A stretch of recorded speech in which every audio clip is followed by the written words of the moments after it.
let's talk a little bit about the Cy Young and maybe figure out whether or not this gentleman, a reliever, could win himself that coveted pitching award.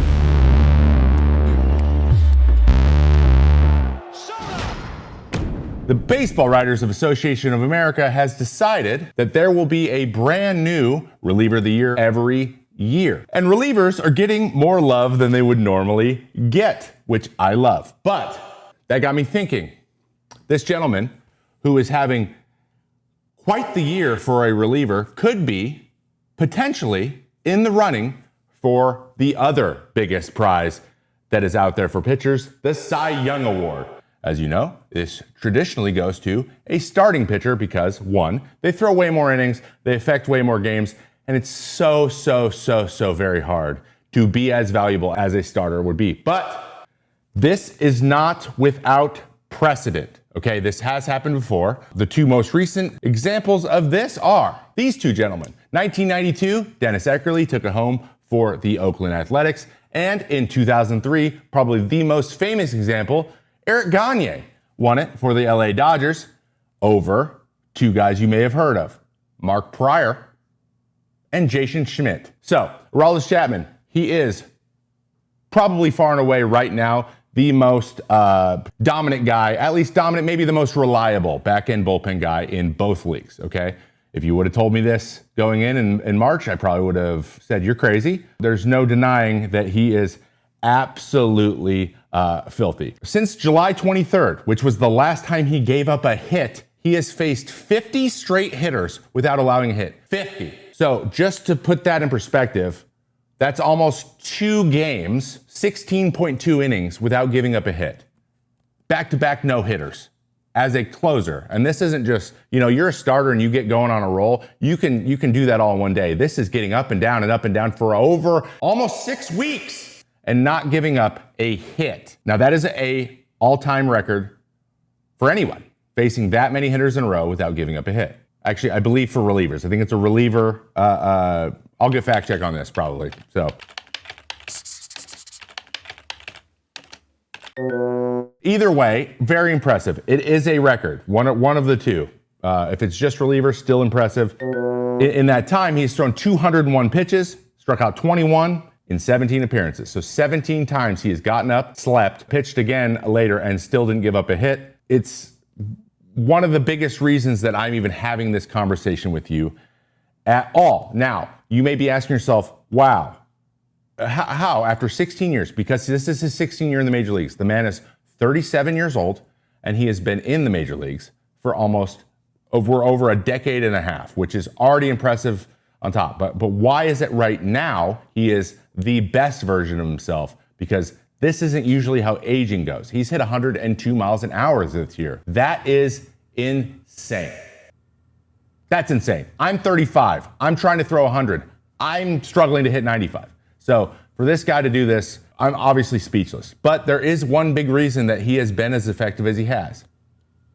So recently was doom scrolling through the old internet, as most of us do, and I came upon this post, which this is from Reddit, but it was a post from Pitching Ninja, where Buster Olney was on his show. They were having a conversation about Aroldis Chapman, where he told this story. A spring training pitch called by Connor Wong over PitchCom for an inside fastball made Chapman realize he's always fired his 100 mile an hour stuff and trusted the velocity, never looking to locate it at all, just to throw it towards that box that you see on TV.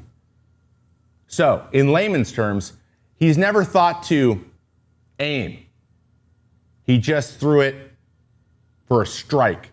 So this is the difference. We've talked about this a lot. This is the difference between command and control.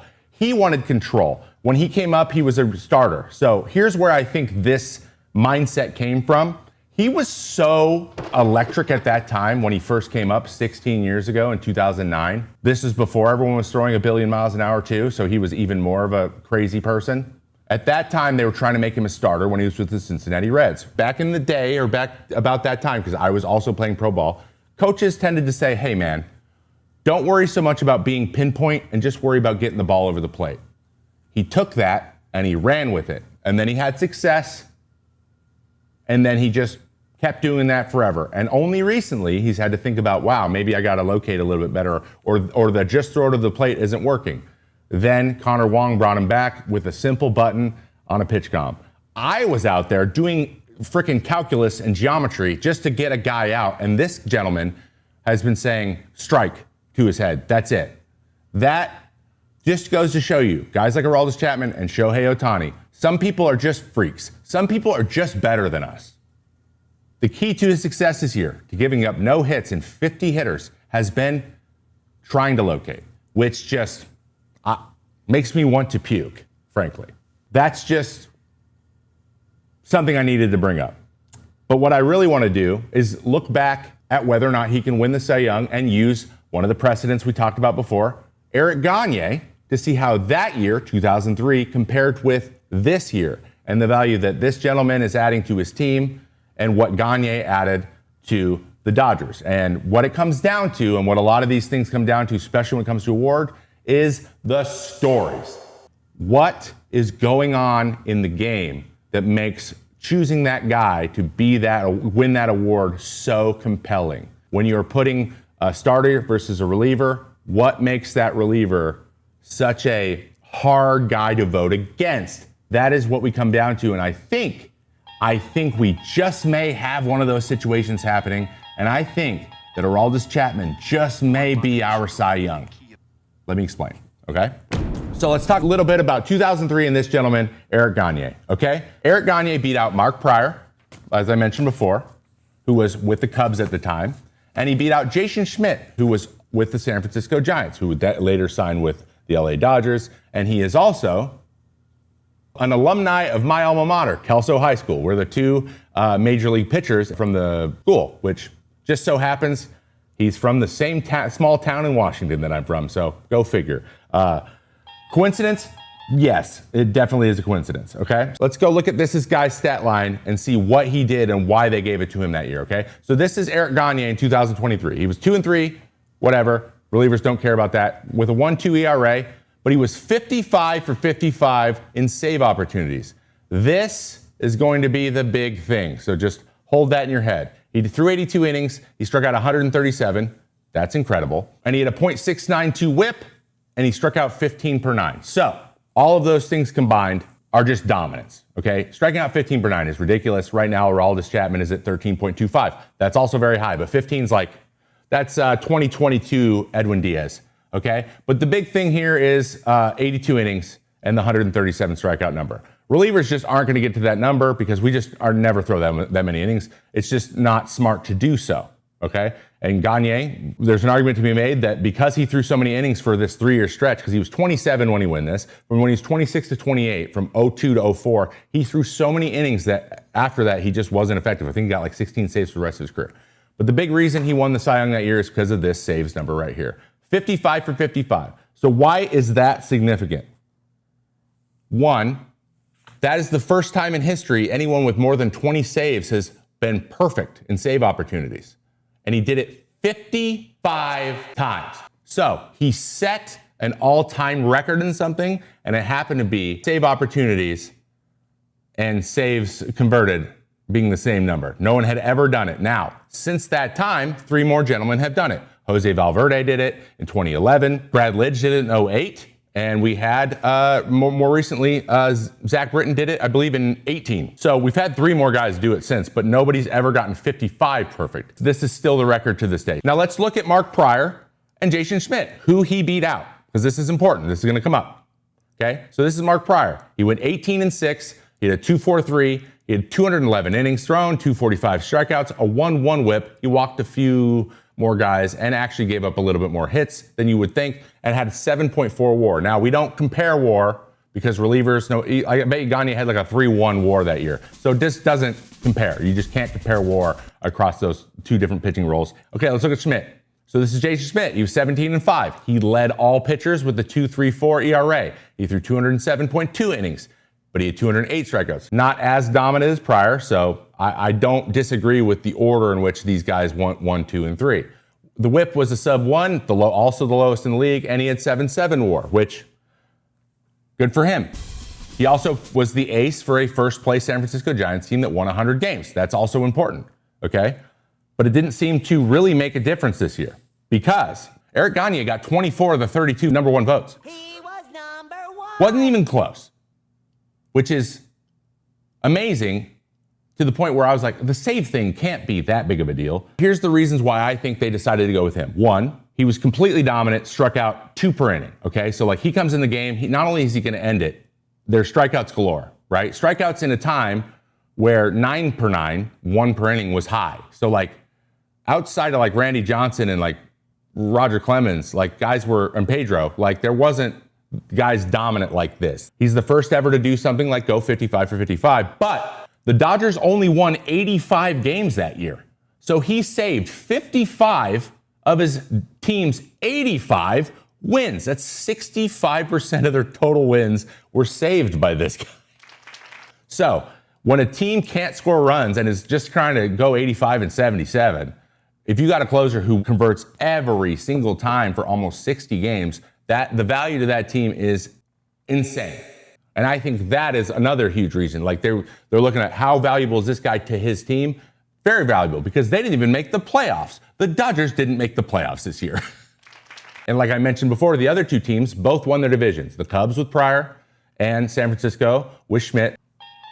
Interestingly enough, Mark Pryor, the second place guy, ended the season after July 1st. He was 10-1 with a 1.5 and still lost it to Gagne. So that's the big controversy at this point. He was getting chased and they decided to go with Gagne because the story of setting the record and being that dominant for that long, that story was just more compelling. It was also something different. It had been a while. It had been 11 years since a reliever won it. Those 2 things combined come together to kind of create the perfect storm to have a reliever win it. And I think we have that same situation happening this year. Let's get into that. Let's talk a little bit why I think Chapman might be able to do it this year, even though the numbers will be a little bit different because relievers are protected a little bit more than have been. So let's talk about Aroldis Chapman and what his year has looked like so far. As of right now, he's still on his hitless streak. He is 4-2. He's got a .98 ERA, 57 innings. Again, he's not going to get to 82. There's not enough time. But he's only given up 21 hits. He's got a .64 whip, which is better than Gagne's. And hitters are hitting 113 against him.